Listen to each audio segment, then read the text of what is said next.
Good day, brothers and sisters. I like to give all thanks and praise to the Father and His Son Jesus, my King. This link is from September 5th, 2013, so you know how far they have come and have put into the jab, which have been proven by many researchers whom don't make the news. So here goes. Stanford scientists use DNA to assemble a transistor from graphene. Na is the blueprint for life.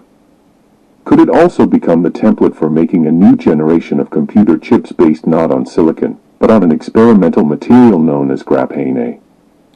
That's the theory behind a process that Stanford chemical engineering professor Jinan Bao reveals in Nature Communications.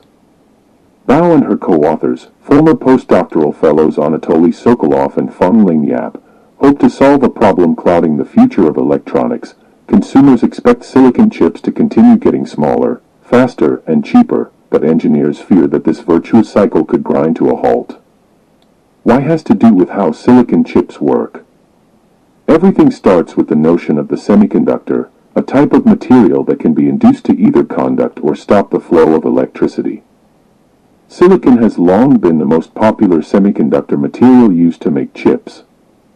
The basic working unit on a chip is the transistor. Transistors are tiny gates that switch electricity on or off, creating the zeros and ones that run software. To build more powerful chips, designers have done two things at the same time. They've shrunk transistors in size and also swung those gates open and shut faster and faster. The net result of these actions has been to concentrate more electricity in a diminishing space. So far that has produced small, faster, cheaper chips. But at a certain point, heat and other forms of interference could disrupt the inner workings of silicon chips. We need a material that will let us build smaller transistors that operate faster using less power, Bao said. Graphene has the physical and electrical properties to become a next-generation semiconductor material if researchers can figure out how to mass-produce it. Graphene is a single layer of carbon atoms arranged in a honeycomb pattern. Visually, it resembles chicken wire. Electrically, this lattice of carbon atoms is an extremely efficient conductor.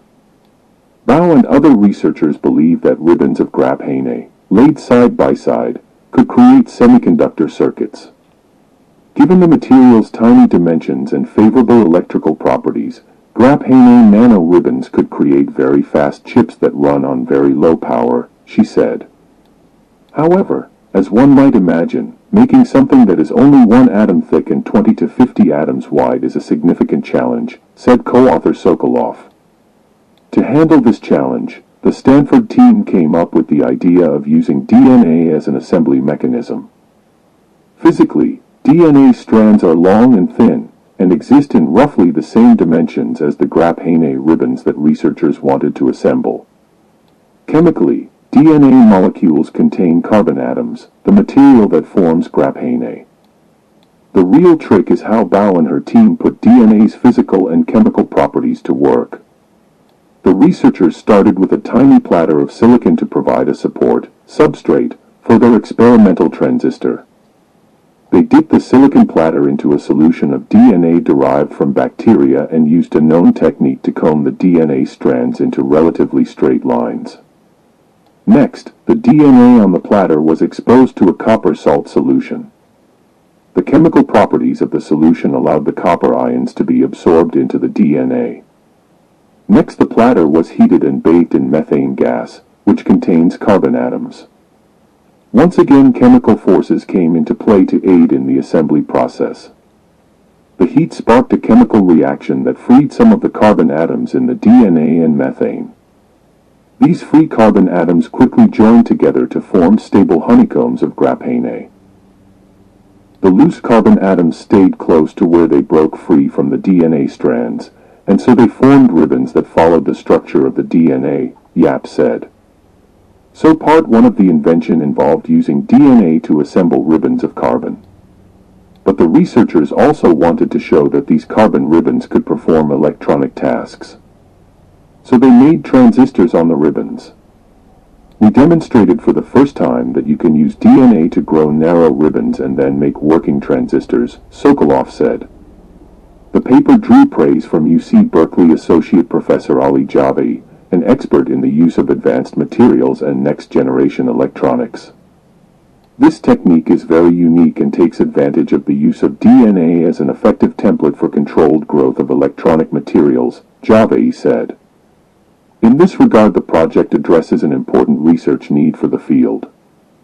Bao said the assembly process needs a lot of refinement. For instance, not all of the carbon atoms formed honeycombed ribbons a single atom thick. In some places they bunched up in irregular patterns, leading the researchers to label the material graphitic instead of graphene. Even so, the process, about 2 years in the making, points toward a strategy for turning this carbon-based material from a curiosity into a serious contender to succeed silicon. Our DNA-based fabrication method is highly scalable, offers high resolution and low manufacturing cost, said co-author Yap.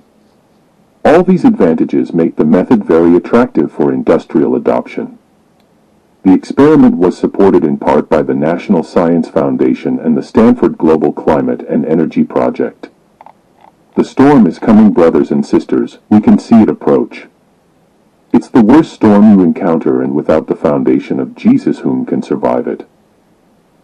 I say to you, the unmarked, you were born for these days, you have been tested over and over again in these times, but the test is not done. A great test of this storm will embrace you like a blanket that will feel like it's smothering your very existence. When it happens, hold on tight to the words of the Father and Jesus, and know we all will be embraced by that very storm, so you are not alone in this. I will leave you with this. Matthew 14 verses 25 to 33. In the fourth watch of the night Jesus went out to them, walking on the sea. And when his disciples saw him walking on the water, they were troubled, saying, It is some spirit. And they cried out for fear. And straightway Jesus spoke to them, saying, Be of good cheer, it is I. Be not afraid. Peter answered him and said, Master, if it is you, get me to come to you on the water. And he said, Come. And when Peter had gone down out of the boat, he walked on the water to go to Jesus. But when he saw a mighty wind, he was afraid.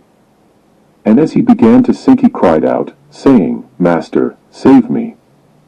And immediately Jesus stretched forth his hand and caught him, and said to him, O you of little faith, why did you doubt? And as soon as they were in the boat, the wind ceased. Then the men in the boat came and worshipped him, saying, Of a truth, you are the Son of God.